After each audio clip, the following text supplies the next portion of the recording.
कर्ण वध के बाद जब अर्जुन को अपनी धनुर्विद्या पर अहंकार आ गया था और वे अपने आप को सर्वश्रेष्ठ धनुर्धर मानने लगे थे, उस समय भगवान श्री कृष्ण ने कर्ण की श्रेष्ठता के बारे में जो बातें अर्जुन को बताई वह आज हम आपको बताने जा रहे हैं। कर्ण वध के बाद जब अर्जुन ने भगवान श्री कृष्ण को कहा, हे केशव, जिस कर्ण को अपनी धनुर्विद्या पर बड़ा ही गर्व था और सदा सर्वदा मुझसे बराबरी करने का दुस्साहस भी करता था, उस कर्ण का वध मैंने कर दिया है।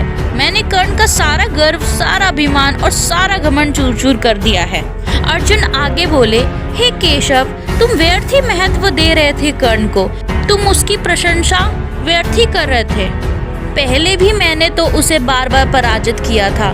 भगवान श्री कृष्ण ने अर्जुन से कहा, हे पार्थ, भले ही कर्ण तुमसे बार बार पराजित हुआ था, परंतु इसका अर्थ ये नहीं है कि कर्ण एक श्रेष्ठ योद्धा नहीं था। भगवान श्री कृष्ण के उत्तर को सुनकर अर्जुन ने कहा, हे केशव, इसका मतलब तो यह हुआ कि मैं एक श्रेष्ठ योद्धा नहीं हूँ, मैं एक सर्वश्रेष्ठ धनुर्धर नहीं हूँ। हे माधव, मुझे समझ में नहीं आ रहा है कि तुम बार बार कर्ण का पक्ष क्यों ले रहे हो। युद्ध में मैंने जब भी कर्ण के रथ पर बाण चलाया तो मेरे बाण के प्रहार से कर्ण का रथ 10 कदम पीछे हटता जाता था, और कर्ण ने जब मेरे रथ पर बाण चलाया तो मेरा रथ केवल 2 कदम ही पीछे हटता था। उस समय में तुम केवल कर्ण की ही प्रशंसा करते थे, मेरी नहीं। हे माधव, दोनों के बाणों की शक्ति का यह अंतर ये सिद्ध नहीं करता कि मैं एक श्रेष्ठ धनुर्धर हूँ। हे वासुदेव, ये पक्षपात क्यों? इस पर भगवान श्री कृष्ण बोले, हे पार्थ, तुम मेरे मित्र भी हो और सखा भी, इसलिए मैंने तुमसे कभी कुछ भी नहीं छुपाया, यहाँ तक कि मैंने अपना दिव्य विराट रूप तक दिखाया है तुम्हें। तुम तो जानते ही हो कि मैं कौन हूँ। हे पार्थ, तुम्हारे रथ में महावीर हनुमान और स्वयं मैं वासुदेव श्री कृष्ण विराजमान थे। क्या उस रथ को कोई अणु मात्र भी पीछे हटा सकता था?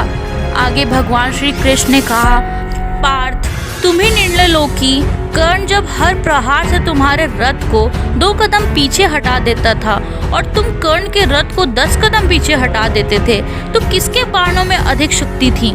हे पार्थ, असल में कर्ण तुम्हारा प्रथम शत्रु नहीं है, बल्कि अहंकार तुम्हारा प्रथम शत्रु है। इसलिए तुम अपने शत्रु के अधीन होकर समझ रहे हो कि कर्ण का वध तुमने किया है। कर्ण वध के लिए तुम केवल एक माध्यम बन गए थे।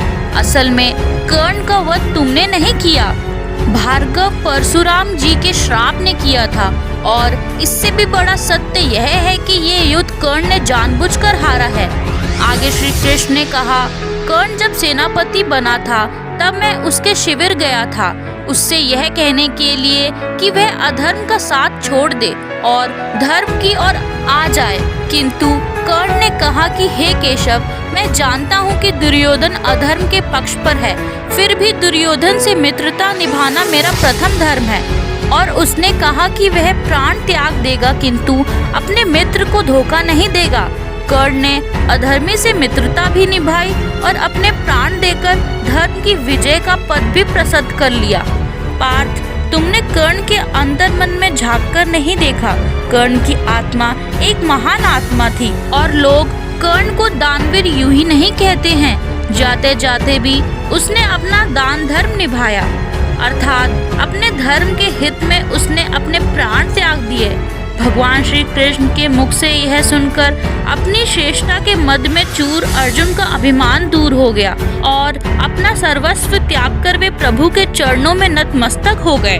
दोस्तों, गीता श्रवण के बाद इससे बढ़कर और क्या उपदेश हो सकता था अर्जुन के लिए? हम सब तो निमित्त मात्र हैं। काश हमारे अंदर का अर्जुन इसे समझ पाए।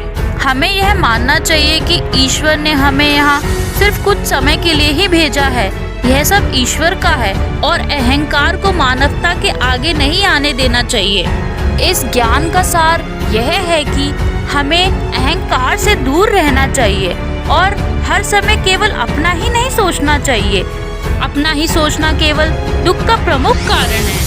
आपको ये वीडियो कैसी लगी है कमेंट करके बताइए। अगर पसंद आई हो तो लाइक करें एंड शेयर करें और हमारा चैनल सब्सक्राइब करें। अगर आप फ्यूचर में भी ऐसे वीडियो देखना चाहते हैं तो बेल आइकन दबाना बिल्कुल मत भूलिएगा।